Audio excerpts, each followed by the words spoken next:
Okay. Kalau kita kata prinsip akidah Islam, maknanya kalau kita tengok, ia adalah perkara yang terpenting dalam keimanan seorang mukmin. Benda yang memang kena nilai. Iaitulah sebagaimana sabda Nabi sallam, "Fa'akhbirni 'anil iman." Qala an ta'minallah an tu'mina billah wa malaikatihi wa kutubihi wa rusulihi wal yawmil akhir wa tu'mina bi qadri khairi wa syarri. Qala saddaqta. Hadis riwayat Muslim. Yang dalam hadis ni Nabi tengah duduk dengan sahabat sebagainya, lalu datang seorang yang musafir, seolah-olah daripada jauh lah datang dengan pakaian bersangatan putih, rambut bersangatan hitam, kemas, tak nampak padanya jalan kesan orang musafir, dan sahabat tak kenal pun mereka ni siapa, orang ni yang siapa yang datang. Lalu dia duduk depan Nabi dan meletakkan lutut dekat lutut Nabi, lalu dia bertanya, "Fa'akhbirni 'anil iman." Ceritakan aku tentang iman. Maka Nabi pun jawab, "Antuk minabillah." Hendaklah engkau beriman kepada Allah, beriman pada malaikat, kitabnya, rasul-rasulnya, hari akhirat, dan juga beriman dengan qadar, ketetapan yang baik dan buruk. Qala saddaqta. Dia tanya kepada Nabi, lepas tu dia membenarkan, betul, engkau betul, anda betul. Macam tu kan. Dia membenarkan. Jadi apa sebenarnya kalau kita nak kata prinsip akidah Islam ni, kita nak sebut berdasarkan hadis tersebut dapat disimpulkan bahawa rukun iman ini terbagi kepada 6 perkara. Ini kena faham. Ini basic yang kita kata belajar pada sekolah tadika, sekolah rendah, sekolah menengah, masuk universiti, masuk sambung degree, sama. Benda tak berubah, cuma mendalam ataupun tidak. Alright. Jadi kalau kita kata ia beriman kepada Allah Ta'ala, sejauh mana keimanan tadi kepada Allah Ta'ala dapat menghalang dia daripada melakukan maksiat. Beriman dia kepada Allah Ta'ala, bagaimanakah dia dapat meningkatkan amalan ibadat kepada Allah Ta'ala. Ini persoalan. Beriman dia kepada Allah Ta'ala, sejauh mana dia mampu untuk menjadi manusia baik. Ini yang perlu dipahami. Dan juga beriman kepada para malaikat yang Allah Ta'ala jadikan dengan pelbagai fungsi dan tugas, dan diketuai oleh malaikat Jibril alaihissalam sebagai ketua para malaikat dan penyampai wahyu. Nabi, daripada Nabi Adam sampai Nabi Muhammad, malaikat Jibril lah yang menyampaikan wahyu. Terus hari ini Jibril sudah tidak ada lagi menyampaikan wahyu. Tugas malaikat Jibril adalah menguruskan hal ehwal sebagai ketua para malaikat. Itu kena faham. Yang ketiga, beriman dengan kitab-kitab yang Allah Ta'ala telah turunkan. Allah Ta'ala guide manusia, bagi panduan dengan kitab tertentu supaya manusia tidak terkeluar daripada landasan sebenar, agar manusia ini sentiasa beriman kepada Allah Ta'ala. Maka kitab-kitab ini perlu dihayati. Contoh Al-Quran. Kitab-kitab dulu mungkin sebelum Al-Quran mungkin kita kata sudah tidak ada lagi. Tapi Al-Quran Allah Ta'ala pelihara, sebagaimana Allah Ta'ala sebut dalam firman-Nya, "Inna nahnu nazzalna dzikra wa inna lahu lahafizun." Sesungguhnya kamilah yang telah menurunkan az-zikr, dan kamilah juga lah yang memberi, memeliharanya. Kami yang turunkan Al-Quran, maknanya Allah Ta'ala turunkan Al-Quran, lalu Al-Quran tidak satu ayat pun yang hilang. Allah Ta'ala pelihara Al-Quran.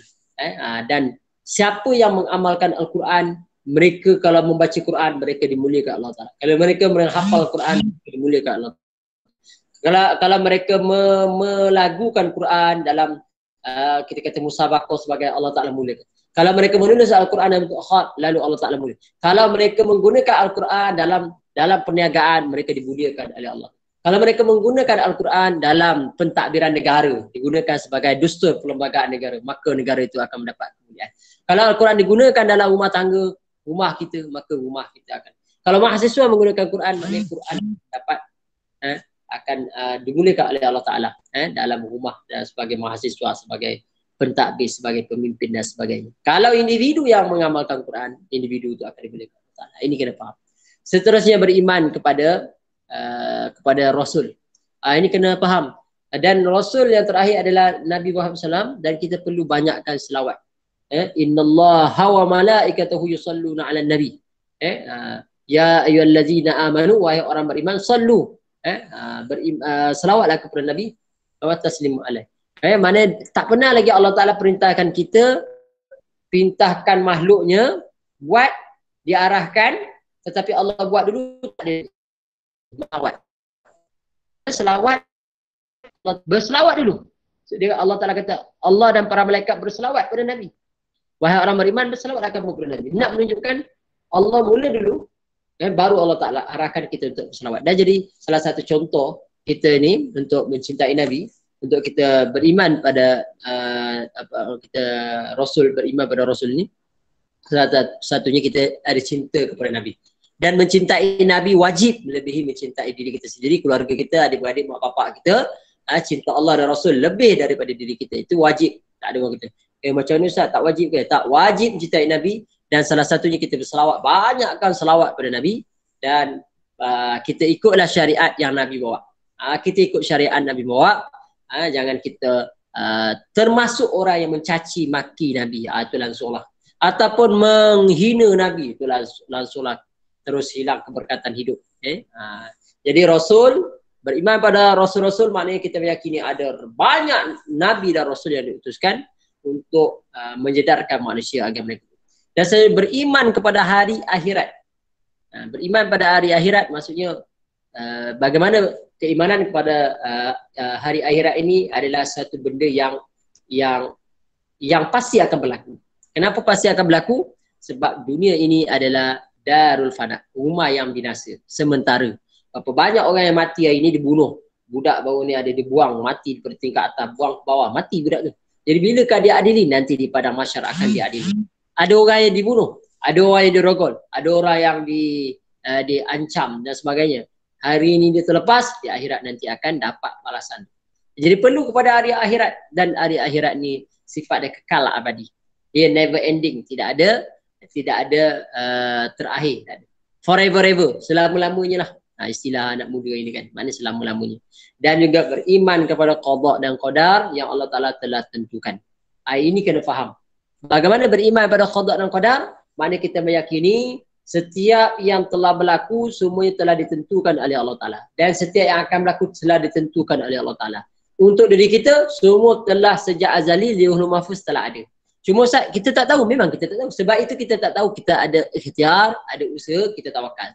Cuma perkara yang telah berlaku, kita kena terima itu ketentuan daripada Allah Ta'ala. La yusibana illa ma kataballahu lana wa maulana. Kan? Tidak adalah sesuatu itu lain benar. Tak ada benda yang berlaku ni kecuali itu yang telah ditentukan Allah Ta'ala. Ustaz, kenapa Allah Ta'ala tentukan yang tak baik untuk aku? Cek balik diri kita. Cek balik diri kita. Maknanya kat sini pertama kita kena redha, kedua kita kena sabar di atas apa yang berlaku. Yang ketiga, yang mendatang kita kena upgrade, perbaiki diri kita, tambah baik, mohon kepada Allah Ta'ala yang terbaik. Jangan kita mengatakan inilah kejayaan inilah disebabkan kita, tidak. Jangan kita la ta'asu mir rahmatillah. Jangan kita berputus asa dengan rahmat Allah. Alright. Fidos.